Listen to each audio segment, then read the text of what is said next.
TEA is responsible for, a lot in education, certifying teachers for one. Ultimately, the Board of Education is responsible for curriculum. Our amazing teachers get to decide how best to deliver that curriculum to our students. And that is based on a lot of things, but the makeup of the classroom is a good indicator, is a good usurper for how they deliver that curriculum. For SHAC, for a group like SHAC to be most effective, it needs to be able to provide perspective. And we need a vast array of perspective. We need many people from different avenues of life, of experience, to provide that perspective. If you get too many people with the same viewpoint, the same mindset, you get a very narrow perspective, and that doesn't benefit NEISD or our children as well as it would as if we were able to get a large group of people to bring their unique perspective to us. So SHAC can be very effective. I think they're very important to provide the perspective, but we need to widen it a bit and to get as wide of a perspective as possible. SHAC is a vital part of determining what curriculum we're using, determining what's best for the teachers and students.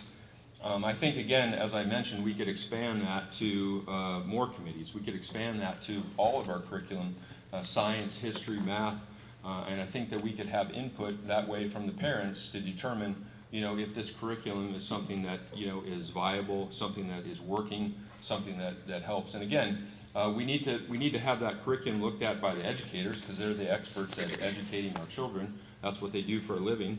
And so I think we need to have them look at it, and we need to partner with these parental committees to essentially team up to figure out what would be the best curriculum to have for our students in all of the schools. That being said, ultimately it's the trustees' decision, I believe, to approve those curriculum, to look at recommendations from SHAC or other committees to see what they're recommending on the curriculum, the books they're recommending, and for the trustees to look at that in a viable way to see if those would be the best programs for our children. Now, I think also we need to give ourselves time to do that. Sometimes I feel like we have pressed things too quickly. We've come up with agenda items on a Friday, and then on a Monday the trustees are asked to vote on them. We need to give our parents, we need to give our teachers time to look at those curriculums and to make viable inputs, and to be able to give the trustees time as well to look at those recommendations so that they can make an educated vote and an educated decision on what curriculum we're actually going to use in our schools. Thank you.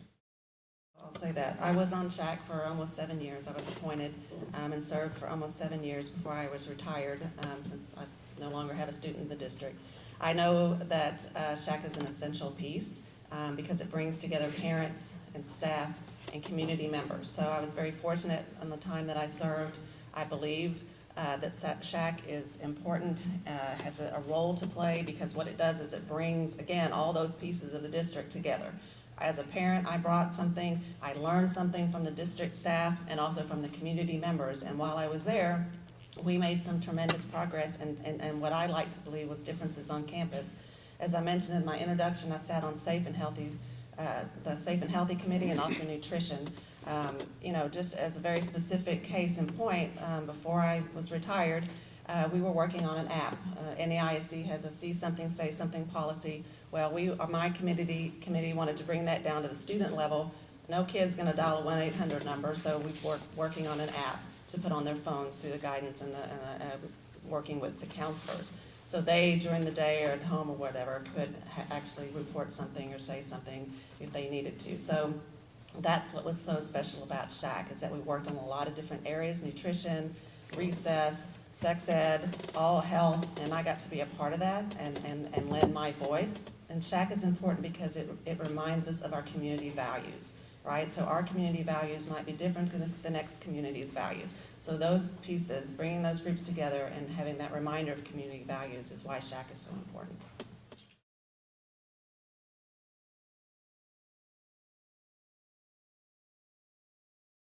This kind of goes back to the parental rights.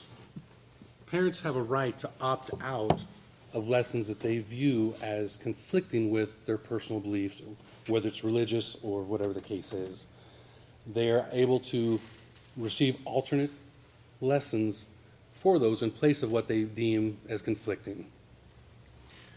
And that's really the answer, is that there's already a process in place for it.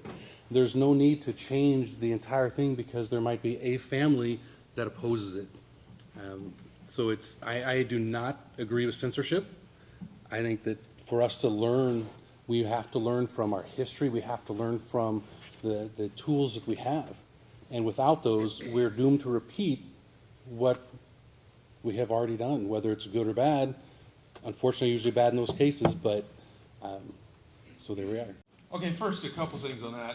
It's interesting that the question was touted as censorship and special interest groups. I don't really see it that way. I see it as parents who are concerned about the materials, most likely, that are in the public schools.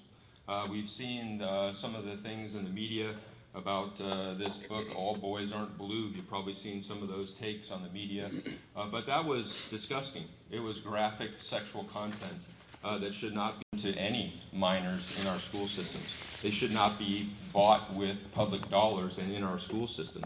I would ask any parent out there who has a minor at home, do you not have filters on your internet for pornographic material? Do you not have your filters on your internet for things that you don't want your children to see? We should have the same things at our schools to make sure that our children are not seeing these kinds of disgusting things that can warp their minds. As parents and as citizens and as adults, we're here to protect our children. Our children are our future. If we're warping them with these kinds of books and these kinds of materials, it's not appropriate. I'll add this too.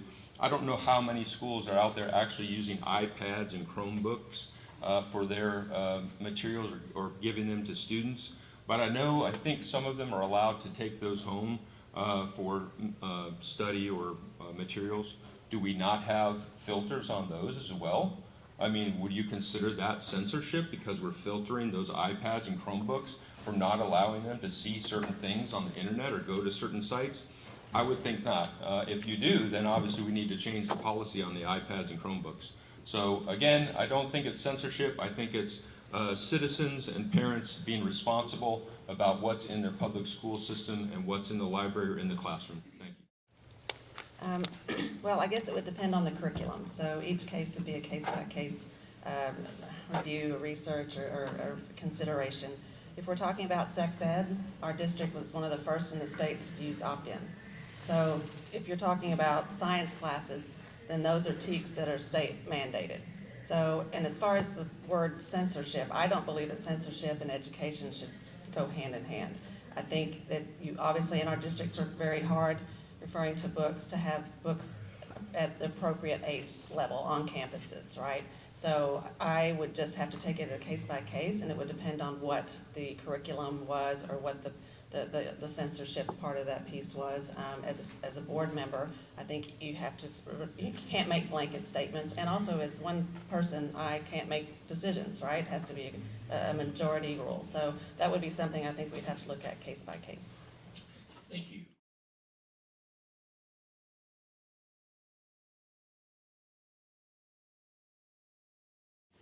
Well, thank you again for hosting this forum. I'm pleased to be here, and I'm pleased to be a candidate for SMD 5. I really hope that you'll come out and support me and support my campaign and vote for me. I'll just make this last argument. You know, when I look at candidates myself out in the political system and I see who I want to vote for, everyone stands for different positions. They say they're going to do a certain thing. And those are all fine and well, but the things that I'm looking for is integrity and moral character and courage. Because a lot of times, and I think that's a problem with our system right now, is we've seen a lot of people say they're going to do one thing, they get in office and they do another.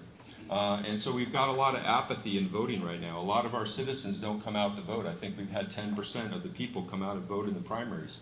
We need somebody in this position who has moral character, integrity, and courage. I'm that person. So when things happen, such as COVID, that you never expected to happen, you know that I'm going to be the person that is going to make the right decision. I'm going to be the person that makes the right call as a trustee for the district, for the students, for the parents, for the teachers. And so I think that that's the totality of who I am and what I stand for. And I think I am that person. I think I am the person that has moral character, that has integrity, and has courage to make the right decision. Because it takes courage sometimes to make a choice that's not very popular. It takes courage sometimes to make a choice that everyone else doesn't necessarily agree with you on. But I'm that person. I have courage, and courage is contagious. And we can make this the best district in the state, and we can do this because it's excellent. NEISD is excellent, but let's make it world class. Thank you for moderating. Thank you for everyone that put this together. I know it put a lot of work into it. You know, you guys are in for long days. You've got several of these to do. So we appreciate you all showing up as well. Again, my name is Chris Evans. I am running for SMD 5 for candidate trustee. What makes me different, what sets me apart, is my style of leadership. It is leadership through service. It is leadership through building people up, through encouraging, through positive reinforcement. There's so much negative in the world. There's so much that we can pick on, to point out, to discourage, and to kind of put people down, but to encourage people, to help them to grow, to better themselves, to reach new heights is what's going to make us as a district even better. It's encouraging our students. It is showing them that they have the potential that they don't know that they yet have. It is also working with the parents and coming alongside them as they raise their children, as they seek the best for their children. I have spent my entire life serving children, and this is the next natural step into continuing that service. I'm a man of integrity, I'm a man of action, and I'm a man of service. I will get in there and work alongside everybody that is willing to come and work with me. Together, we can empower tomorrow's leaders today. Today's forum. I believe I'm the best candidate for a single-member District 5, and I believe that because I've spent a lot of time in this district. I've spent a lot of time at a lot of different levels. I've been privileged enough to see the district from the inside out. I've been privileged enough to work on campuses and been given the trust to create different moments and different clubs and different events at the campus level. I also know how important the state level is. I do believe it's important for trustees to understand that process, because it takes us all working together to support public education, both at the local level, the community level, and also at the state level. I believe I'm the best school board candidate because I have a lot of connections in our community. I've done that through my years with the Smart Driving Club. I've been able to work collaboratively with the city and the county. That's no easy task, with different law enforcements. My club students got the flashing school zone lights on Bulverde, so that's a very direct impact.